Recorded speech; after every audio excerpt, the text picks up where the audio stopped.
ધોરાજી નગરપાલિકાના નવા પ્રમુખ જ્યારથી નિમાયા છે ત્યારથી તેમની સાથે અનેક પ્રકારના વિવાદ જોડાયેલા સામે આવ્યા છે, કેમ કે તેઓ દારૂની પાર્ટી કરતા હોય તેવો એક વિડીયો વાયરલ થયો હતો અને એ બધું તો ઠીક, પણ તેને મુખ્યમંત્રી કોણ છે એ પણ નથી ખબર. ત્યારે એમનો એક વિડીયો વાયરલ થયો હતો જેમાં તેને મુખ્યમંત્રીના નામમાં ભાંગરો વાટ્યો હતો. કદાચ તે પદના લાયક નહીં હોય તે તેમને માત્ર 13 દિવસમાં સમજાઈ ગયું એટલે તેમણે નગરપાલિકાના પ્રમુખ પદેથી રાજીનામું આપ્યું છે. નમસ્કાર, આપની સાથે હું ભગવતી વિશાવડિયા. ગુજરાતના રાજકોટ જિલ્લાના ધોરાજી નગરપાલિકાના પ્રમુખ સંગીતા બારોટે ફક્ત 13 દિવસ જ પોતે પ્રમુખ પદ સંભાળ્યું અને ત્યારબાદ તેમણે રાજીનામું આપ્યું છે. રાજીનામામાં અંગત પારિવારિક કારણોસર રાજીનામું આપ્યું હોવાનું જણાવ્યું છે. સંગીતા બારોટ પ્રમુખ બન્યા ત્યારથી જ વિવાદમાં આવ્યા હતા અને આ સિવાય તેમનો એક દારૂ પાર્ટીનો વિડીયો પણ વાયરલ થયો. મળતી માહિતી મુજબ પ્રદેશ સંગઠનના આદેશ બાદ તેમણે રાજીનામું આપ્યું હોવાનું ચર્ચાઈ રહ્યું છે.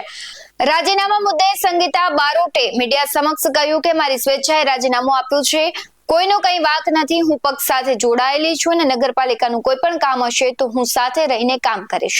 મારા સામાજિક કામના કારણે મેં રાજીનામું આપ્યું છે. નગરપાલિકામાં મારી શક્તિ કરતા વધુ કામ હોવાને કારણે મેં રાજીનામું આપ્યું છે. મને પક્ષ કે સંઘ દ્વારા કોઈ દબાણ કરવામાં નથી આવ્યું. પક્ષ અને સંઘ મારી સાથે જ છે. શું કહી રહ્યા છે સોનલ બારોટ, આવો સાંભળીએ. કઈ નહીં, મેં મારા સ્વેચ્છાએ આપ્યું છે રાજીનામું, એટલે કોઈનો કઈ વાક નથી અને પક્ષ સાથે હું જોડાયેલી જ છું. નગરપાલિકાનું કઈ પણ કામ હશે તો હું હાજર એમાં રહેવાની જ છું, પણ મારા સામાજિક કારણના લીધે અને મારી જે ક્ષમતાની શક્તિના એટલું કામ વધારે હતું એટલા માટે મેં રાજીનામું આપ્યું છે. બેન, ટૂંકા ગાળામાં જ માત્ર 13 દિવસમાં જ અચાનક આપણે એવું કે શું થયું કે રાજીનામું દેવું પડ્યું? મારી શક્તિ કરતા વધારે કામ હતું નગરપાલિકામાં, એટલા માટે મારે રાજીનામું આપવું પડ્યું. અન્ય કારણોસર ખરું સાહેબ? નહીં, કોઈ અન્ય કારણ નથી, એમાં કોઈ અન્ય કારણ નથી. પક્ષ દ્વારા કોઈ દબાણ કે એવું કઈ? પક્ષ મારી સાથે જ છે, સંઘ મારી સાથે જ છે. મને કોઈ દબાણ પક્ષ તરફથી કે સંઘ તરફથી નથી. આજથી 13 દિવસ પહેલા ધોરાજી નગરપાલિકાના સોનલ બારોટ નવા પ્રમુખ બન્યા. બાદમાં તેમની જીભ લપસી હતી અને તેમણે વડાપ્રધાન નરેન્દ્ર મોદીને મુખ્યમંત્રી તરીકે સંબોધી દીધા હતા. તેમનો આ વિડીયો પણ સોશિયલ મીડિયામાં ખૂબ વાયરલ થયો. જો કે જેવી જ જીભ લપસી કે આસપાસના લોકો દ્વારા સોનલ બારોટની ભૂલ સુધારી દેવાઈ હતી. તેમ છતાં નગરપાલિકાના પ્રમુખ હોવા છતાં મુખ્યમંત્રી અને વડાપ્રધાન વચ્ચેનો ભેદ ન ખબર હોવાને કારણે ટ્રોલનો તેમને સામનો કરવો પડ્યો હતો.